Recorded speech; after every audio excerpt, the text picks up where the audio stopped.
team that actually has a plan is the team of Trump Vance. It's pretty obvious to us that Donald Trump and JD Vance do not share our values in any way. In the history of presidential elections in the US, vice presidential debates have rarely mattered. But when Tim Walz and JD Vance meet for the first and only VP debate, the stakes are going to be very high. This is an election where nothing has gone to plan, yet it's a tight race that could be decided by a few thousand votes in a handful of states. So every opportunity to gain political momentum matters.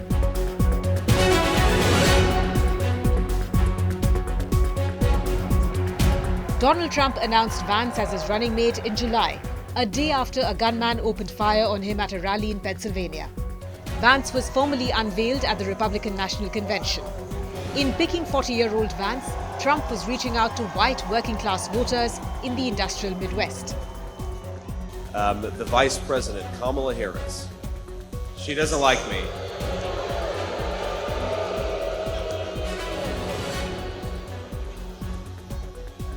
Kamala Harris said something to the effect that I have no loyalty to this country.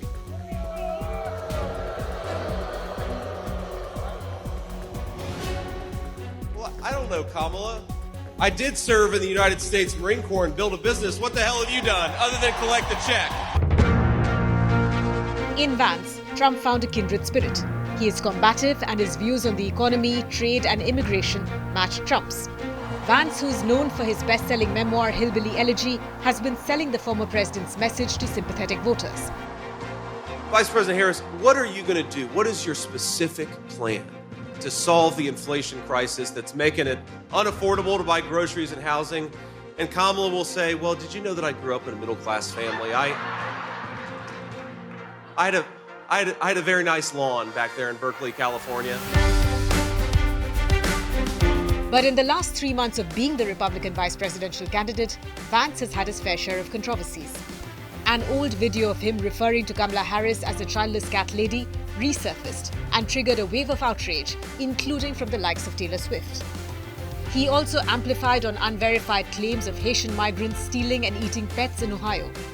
Springfield is a microcosm of what Kamala Harris's open border is going to do in every town and every city in this country.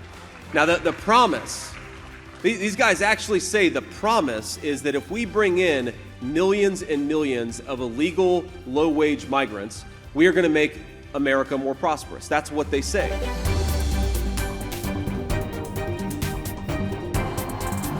On the other hand, the Democratic vice presidential nominee, Tim Walz, couldn't be more different than Vance. Walz is a high school teacher and football coach turned politician with a penchant for folksy Midwestern humor. The Minnesota governor was not a leading contender for the job.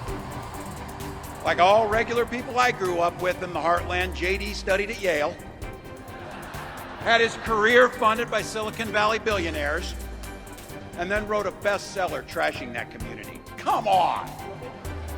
That's not what middle America is. And I gotta tell you, I can't wait to debate the guy.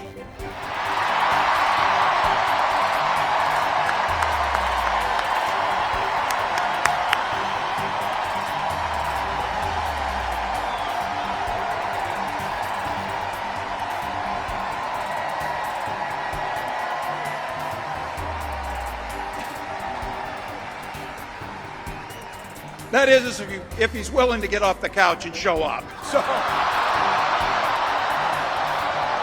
see what I did there?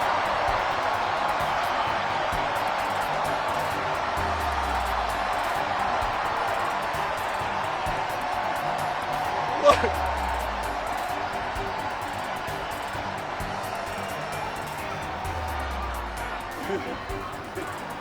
I got to tell you, pointing out just an observation of mine that I made. I just have to say it. You know it, you feel it. These guys are creepy and yes, just weird as hell. That's what you see. That's what you see. But his viral TV appearances where he described Republicans as weird and his ability to defend liberal policies in moderate-friendly language won over Kamala Harris. This guy has spent his entire life focused on himself, obsessed with the past, and the thing that is unforgivable rooting against America and America's people, which he's done consistently.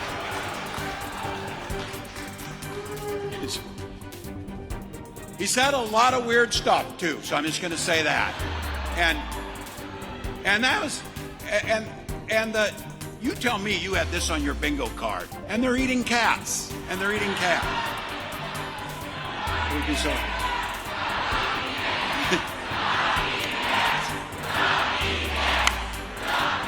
Oh, Michigan, we love you. Democrats are hoping that Tim Walz's plain-spoken salt-of-the-earth appeal could cut into Republican votes. But Walz has been a vocal advocate for abortion rights, an issue which could go either way for the Democratic ticket. They don't trust women, and women don't trust them. That is that simple. That is that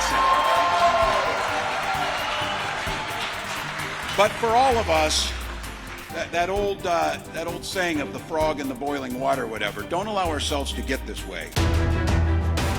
Vance, who has served as a U.S. Marine in Iraq, is expected to hit Walz over claims that the Democrat left his U.S. National Guard unit before it deployed to Iraq. The vice presidential debate will present a fascinating contrast between two men with very different styles and political beliefs. Prior to getting on the ticket, both men had relatively low profiles in national politics. But both Walz and Vance were picked by their bosses to reach out to voters in the Midwestern battleground states. And with the microphones expected to be live throughout, allowing each candidate to cut into their rivals, the debate is expected to be a fiery one.